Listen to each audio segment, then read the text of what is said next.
Yang terakhir itu kan video itu Bang, video Pak Prabowo yang menyatakan dukung Pak Lutfi dan Tat Yassin kan. Terus ada tuduhan bahwa itu bukan maunya Prabowo, itu disuruh sama Pak Jokowi gitu. Dan Pak Prabowo marwahnya itu terjatuh gitu gara-gara video tersebut. Ya. Menurut Bang Zulfan gimana komentarnya? Ya, saya kira kalau kita bicara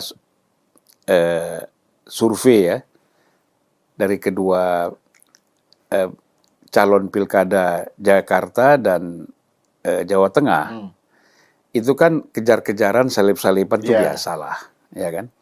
Jadi bukan sesuatu yang aneh. Nanti mungkin menjelang 1 hari menjelang pilkada bisa juga yang di bawah naik ke atas. Betul, kan? Betul. Jadi kan begini, ada isu-isu sensitif yang bersifat negatif yang mempengaruhi para calon ini menjadi apakah dia, kalau positif dia naik, kalau negatif kan dia turun.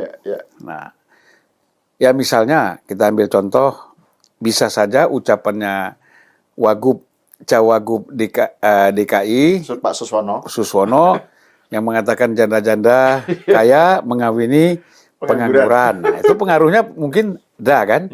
Itu juga mempengaruhi turunnya dukungan itu, elektabilitas. Nah, tetapi ada juga foto-foto yang beredar.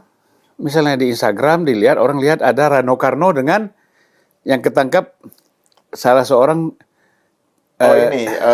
dikaitkan dengan judi online. Judi online. Ya. Terdihapus itunya. Nah, ya, tapi kan orang sudah sempat nonton duluan, sudah betul. Sempat beredar. Nah, itu juga bisa mengganggu. Nah, kan survei itu apakah dia lakukan setelah itu atau sebelum? Kalau sebelum boleh aja, dia mungkin lebih tinggi. Tapi setelah ada isu-isu ini, bisa saja dia juga turun gitu loh. Kan kita lihatlah, Ganjar dulu, sebelum ada isu penolakan terhadap U20, tinggi. Begitu ada statement mengenai U20, turun kan.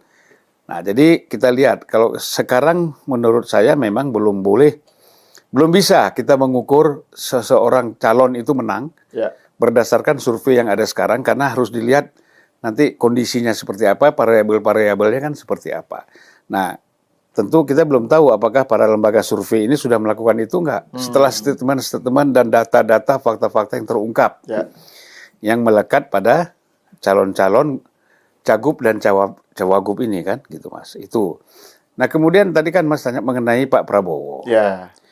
Pak Prabowo misalnya membuat suatu ajakan dalam video, ayolah mari kita berikan suara kepada Pak Lutfi dan Tat Yassin misalnya. Nah, ini itu hal biasa, nggak ada yang aneh. Seorang presiden melakukan itu biasa. Dan Gerindra mengatakan menyebut bahwa itu kapasitas Pak Prabowo sebagai ketum. Gerindra gitu. Iya kan? Obama pun bukan begitu. Saat dia mendukung Biden, nah, dia kan juga mengajak supaya mendukung Joe Biden walaupun sudah tidak presiden lagi ya. Nah, jadi maksud saya bahwa Pak Prabowo sebagai presiden sekaligus sebagai ketua umum Gerindra itu sangat wajar. Even tidak dikaitkan dengan ketua umum. Dia seorang presiden juga wajar. Hampir semua kan begitu. SBY misalnya, terus Megawati, Jokowi, pastilah mendukung siapa calon yang mereka rasa memang ini sesuai, atau memang loyal, atau memang ini kebutuhan pemerintahan misalnya. Apalagi situasi seperti sekarang. Jadi kalau ada yang mengatakan bahwa Pak Prabowo misalnya melakukan ini atas permintaan Jokowi atau perintah Jokowi, ini ngawur menurut saya.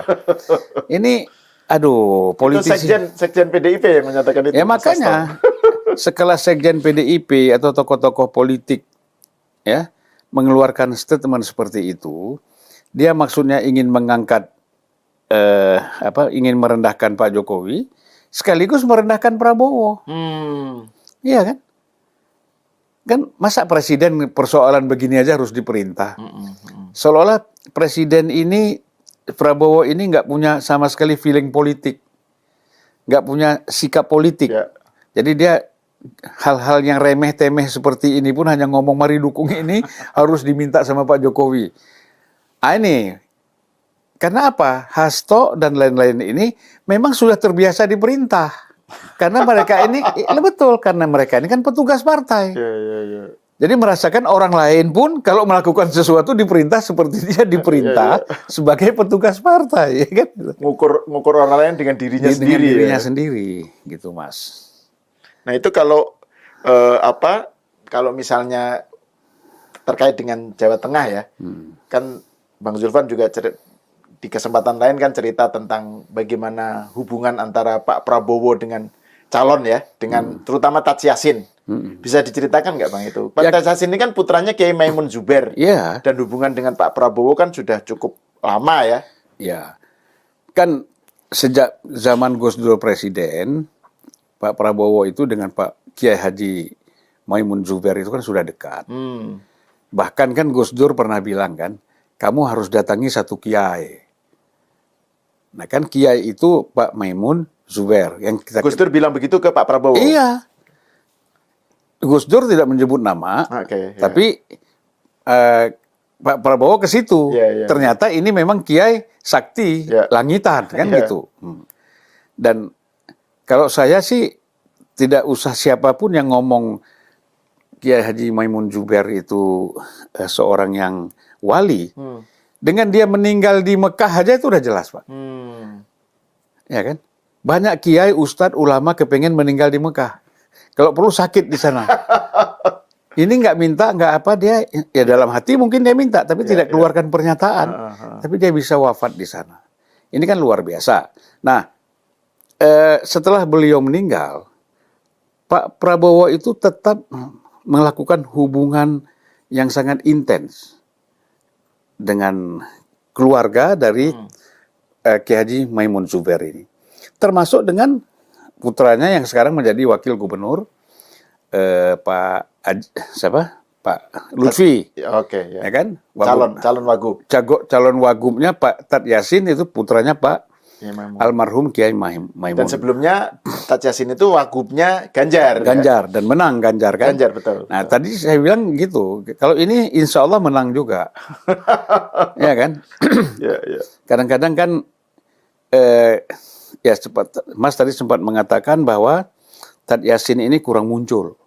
Iya betul. Nah, saya kira orang seperti dia nggak perlu muncul sebenarnya.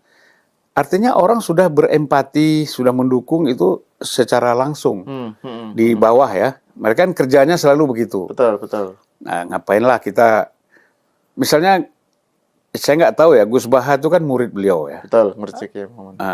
Dan juga pesantren Sarang itu kan pesantren tua ya di Jawa Tengah. Itu kan jaringannya ke Jawa Tengah, pesantren-pesantren Jawa Tengah itu kan juga cukup kuat gitu. Ya. Jadi alumni Sarang ya. Kan kalau Gus Baha itu kan yang terkenal gitu di medsos. Tapi yang tidak di medsos itu Bang, itu banyak gitu. Nah, ini kan nggak terpotret di dalam percakapan di medsos atau di berita ya. Dan ini mungkin pengaruh Gus Yassin. Nah, saya bicarakan ini karena ingin menampilkan yang tadi Bang Zulfan bilang ya, soal hubungan antara Pak Prabowo dengan calon ya, dengan Taj Yassin lah si cawagupnya. Ini kan tidak ditangkap oleh orang seperti Mas Hasto ya. Seakan-akan ini relasinya tuh betul-betul relasi Jokowi merintah gitu ya. Minta ke Prabowo, terus Prabowo menjalankan gitu. Seakan-akan Prabowo tuh mau disuruh-suruh begitu aja gitu. Begini, Mas Hasto ini kan tidak mempunyai kemampuan dan pendekatan memahami politik batiniah. Dia basariah terus. Basariah terus. Ya. Padahal politik ini kan harus dibasahi, ya kan, dengan pendekatan batiniah, gitu loh. Nah jadi seseorang yang sudah dengan pendekatan batin ini bukan klinik ya, bukan mistik ya, tapi ini memang pendekatan itu yang orang harus memahami. Banyak orang yang tidak tahu hubungan-hubungan itu. Orang kan nggak tahu hubungan Prabowo dengan keluarga Tat Yassin, dengan keluarga Pak Maimun, orang itu kan nggak tahu. Ya. Tetapi orang-orang yang dekat sama dia, saya kan dari mana saya tahu? Orang-orang yang dekat sama keluarga ini cerita sama saya bagaimana hubungan itu, ya kan? Nah, jadi sebenarnya ada hubungan emosional antara Pak Prabowo dengan Tat Yassin. Katakanlah dengan Pak Lutfi itu hubungan struktural dulu ya, satu TNI, satu Menhan, satu Kapolda misalnya, ya, atau kaitannya dengan Pak Jokowi. Tapi kalau dengan Tat Yassin ini hubungannya spesial, hubungan kekeluargaan yang sudah terbangun sangat lama. Nah, jadi kan secara emosional ya, batinnya Pak Prabowo kan tuh menyatakan bahwa mari dong kita dukung ini. Ini orang baik. Persepsi dia kan. Kenapa kita mendukung orang? Bahkan orang yang salah pun kalau kita suka mari kita dukung gitu. Apalagi orangnya ini tidak ada salah. Ya kan? Dan dia merasa dekat dengan Tat Yassin, ya udah. Mari kita dukung. Itu hal yang wajar sebenarnya, Mas. Nah, saya heran kalau ini dipersoalkan, jadi kayak nggak ada kerjaan lain gitu. Cuman kan kita di sini meluruskan, ya kan, bahwa cara-cara berpikir seperti ini, cara-cara membuat opini yang menyesatkan seperti ini kan nggak boleh dipelihara, tidak boleh dipertahankan seolah-olah ini benar gitu loh. Padahal ini jelas salah. Yang ini yang salah tuh maksudnya yang persepsinya Hasto tadi ya? Iya, tuduhannya bahwa Prabowo membuat video ini untuk menyatakan dukungan seolah-olah diperintah oleh Pak Jokowi atau diminta oleh Pak Jokowi. Dari mana dia mau buktikannya, dari mana? Iya kan? Ya. Dan itu kalau dikaitkan dengan pernyataan petinggi PDIP yang lain, si Andreas Pariera itu dia bilang bahwa ini merendahkan marwah Pak Prabowo itu sendiri gitu. Jadi seakan-akan ini kayak nadanya itu kayak pengen melindungi Pak Prabowo tapi sebenarnya arahnya nyerang Jokowi gitu loh.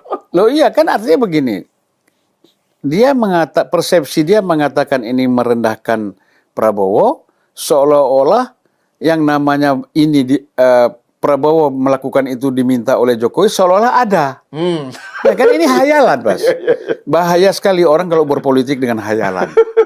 Ini kalau zaman dulu kita baca buku, ini namanya politik Don Quixote. Don Quixote ya, Don Quixote. Don Quixote. Don Quixote bertempur melawan imajinasinya sendiri. Iya. Padahal nggak ada. Ya kan? Wanita yang dia cinta itu adalah bayangan dan tidak ada. Nah, ini gitu juga. Apa yang dia ceritakan itu tidak ada. Jadi dipaksakan kepada publik bahwa seolah-olah ada Jokowi perintah Prabowo, itu kan nggak ada. Nah, ini bahaya lah kalau politisi-politisi seperti ini menyesatkan seperti ini, bahaya, Mas.